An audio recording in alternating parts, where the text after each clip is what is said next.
আদিবাসী দিবস আমরা প্রত্যেক বছর 9 আগস্ট আমরা বিশ্বের সকল আদিবাসী যেমন চাকমা, মারমা, ত্রিপুরা, গারো, রাখাইন, বোম বিভিন্ন জাতি আমরা একত্রিত হই আমাদের সাংবিধানিক অধিকারের স্বীকৃতির জন্য। আর এখনো আমরা আমাদের আদিবাসী যে এটা এখনো স্বীকৃতি পাওয়া যায়নি, আমাদেরকে এখনো উপজাতি বলা হয়। তো আমরা চেষ্টা করছি আমরা যাতে এই দেশের নাগরিক হিসাবে আমরা যাতে সুযোগ সুবিধা থেকে বঞ্চিত না হই, তাই আমরা প্রত্যেক বছর আমরা আমাদের আদিবাসী দিবস পালন করে থাকি। আর এটা আমরা অনেক আগে থেকেই করে থাকি, এখন আমরা করছি। প্রজন্মে আমাদের এই যে এদের আমার সন্তানকে নিয়ে আসছি, প্রজন্মে তারা করবে। আন্তর্জাতিকভাবে আমরা এই দিবসটা পালন করি কারণ এই দিনে আমরা আমাদের সব কিছু কথাবার্তা বা আমাদের মনে সব কিছু তুলে ধরি, কারণ সবসময় আমাদের কথাগুলি তুলে ধরা হয় না। এই দিনের মাধ্যমে আমরা আমাদের নিজস্ব ভাষা, নিজস্ব জাতি এসব তুলে ধরি।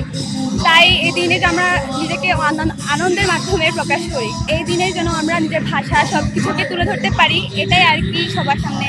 তাই আদিবাসী দিবসটা পালন করা হয়। আমরা হচ্ছে গারো সংস্কৃতির এবং আমরা হচ্ছে বলতে গেলে মান্তি। এখন আমরা এসেছি অনেকে এসেছি গ্রাম থেকে, যেমন টাঙ্গাইল, মধুপুর, আবার অনেকে এসেছি ঢাকার অনেক বিভিন্ন শহর থেকে। ঢাকা শহরে হচ্ছে আদিবাসী দিবস তো শুধুমাত্র এই দেশের না, পুরো বিশ্বব্যাপী বিশ্ব আদিবাসী দিবস। আমাদের দেশে সরকার কর্তৃক যেভাবে উদযাপন করার কথা আমরা সেভাবে উদযাপন করতে পারি না, কারণ আমাদের দেশে সরকার এখনো আদিবাসী জনগোষ্ঠী আছে এটা স্বীকারই করে না। আমরা প্রতি বছর এই দিবসটি আসলে উৎসবের সাথে যে পালন করি তা কিন্তু না, আমরা এটা এক ধরনের অধিকার আদায়ের সংগ্রাম বলতে পারেন। আমরা প্রতি বছর যে কোনো আন্দোলনে যে কোনো সময় আমাদের আদিবাসীদের অধিকার নিয়ে কথা বলি, মাতৃভাষা নিয়ে কথা বলি।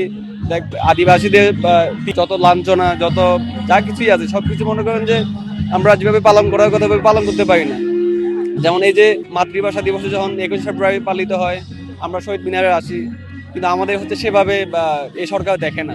ধরা হয় যে এই দেশে আমরা দ্বিতীয় শ্রেণীর নাগরিক, একটা দেশে কখনো প্রথম শ্রেণী দ্বিতীয় শ্রেণীর নাগরিক থাকতেই পারে না। আমাদের দেশে সবাই কিন্তু সমান। আমি চাকমা ভাষায় কথা বলি, কেউ মারমা, কেউ গারো, কেউ বাঙালি, কিন্তু আমরা হচ্ছে সবাই বাংলাদেশি।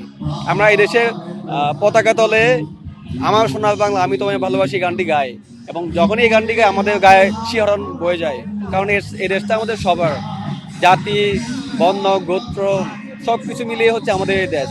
আদিবাসী দিবস এই দিনটিতে হচ্ছে আমরা বিশেষভাবে পালন করি যে আমাদের আদিবাসী স্বীকৃতি দেওয়া হয়, বাংলাদেশ সরকার যেন একটু আন্তরিক হন। এদেশে যতগুলো মানুষ বাস করে 18 কোটি জনগণের মধ্যে আমরাও অভিন্ন কেউ নয়, এদেশেই মানুষ আমরা।